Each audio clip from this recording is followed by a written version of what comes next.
On Wednesday morning, just as the Supreme Court was poised to announce its momentous rulings on the Defense of Marriage Act and California's Proposition 8, Ray, my producer, and I were wending our way through the New Jersey countryside on our way to a long-scheduled interview with legendary civil rights activist, the Right Reverend John Shelby Spong, retired Episcopal Bishop of Newark.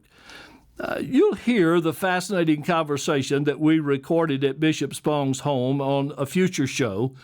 The interview ranged from his lifetime of ministry and activism to his most recent book, which, by the way, I highly recommend, The Fourth Gospel, Tales of a Jewish Mystic.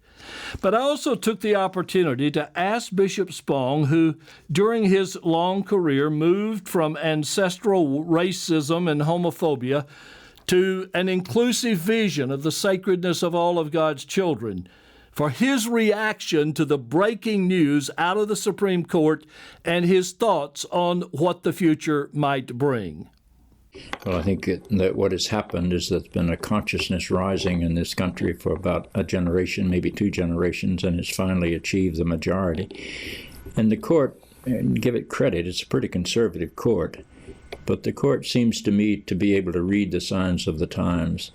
And when you get a situation where to try to repress the rising consciousness creates more disorder than to affirm the rising consciousness, and I think that's the judgment they've made. And the court, on one of the rulings, was 5-4, which means it's a pretty divided court. The other rulings probably 5-4 too. They do a lot of 5-4 rulings, but I don't know that at this point.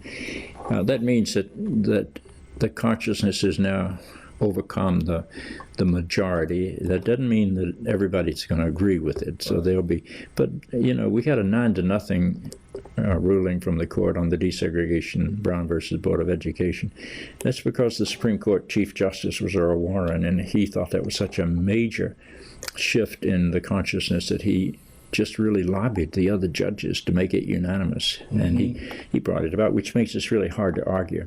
If it's a 5-4 decision, people will say, well, the next election will get a person in who will pack the court, somebody who's more like we believe. But I don't believe that's possible, because I don't think you can win an election today mouthing the sort of homophobia that we used to mouth politically. Yeah. That day is gone. You don't resist consciousness, nor do you turn it around. Nobody would contemplate re-segregating. No one would contemplate taking the vote away from women. Yeah. Nobody will contemplate forcing gay and lesbian people to go back into the closet today. That we just passed that, and consciousness doesn't go in a 2-way street. It's always a 1-way direction. You're always more open to the future. So I rejoice in it, and I rejoice in those churches that put their lives on the line when the issue wasn't clear, and made their witness. And I can think of heroes that in every denomination that have done this, and they are to be rewarded today. I don't mean somebody's going to reward them, but they'll be rewarded in knowing that they stood for what was right. And the victory is clear. What do you say to these groups like Southern Baptists that are saying we're going to fight this and we'll see that we don't recognize this as a valid decision and we're going to oppose it? What do you say? When I lived in a rural part of the South, when the desegregation ruling came down and the order to integrate the schools, we had the same sort of massive resistance to the law of the land. Actually, in Virginia, they closed public schools for a period of time. They would rather have their white children ignorant than have them be educated with black children. That was the mentality. And what happens? Well, look at history. What has happened? That point of view it was sort of vicious and vigorous at the beginning, and it became more and more distorted. Nobody respects the Ku Klux Klan today. What happens is that people who have those deep prejudices die, and their children adjust very well. I remember going back to a little town I served, and a person who is now one of the town fathers invited my wife and me to come to lunch, and the whole purpose, and this is 25, 30 years after maybe 40 years after we'd been away from that town, the whole purpose of that lunch was for him to say to me, I know how my father treated you, and I know my father was wrong, and you were right, And I just wanted you to know that I know that. Well, that's what happens. And he's one of the leading citizens of that little town. And his children, it's not going to be a problem for them.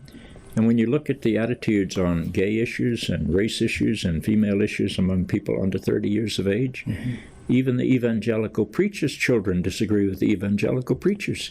Time makes ancient good uncouth, said James Russell Lowell. And I think that's where we will go. Someone said, where there's death, there's hope. And the transition takes place when those who can adjust wind up ending their life on this earth. And the people that can adjust will adjust. It takes time, but it never moves backwards. So I would say we live into whatever the future will be. Who would have thought 50 years ago that we would elect an African-American president? Who would have thought that we would elect a woman? And we haven't elected a woman yet, but we've had one come so close that people can now imagine it. Yeah. And, you know, when Barney Frank came out of the closet as first gay congressman, and when he finally retired, he was a quite well-respected congressman, and he was on TV this morning pontificating as usual, and a very delightful human being. I have met him, and I really appreciate the contribution. And today, black athletes are coming out.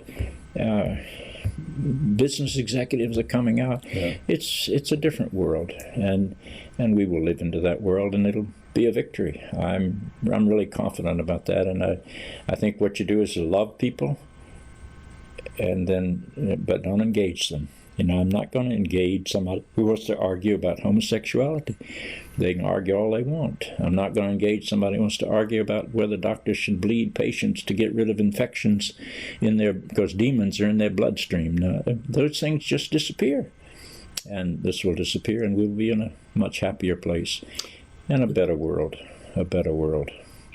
Bishop John Shelby Spong, all of us have a lot of thanks to say to you in this movement as well. Thank you. Well, I have more to say of thanks to those people, to the gay population, because they have educated me and they've broadened me, and I'm much in their debts, not the other way around. Me too. Anyway, thank you. Thank you.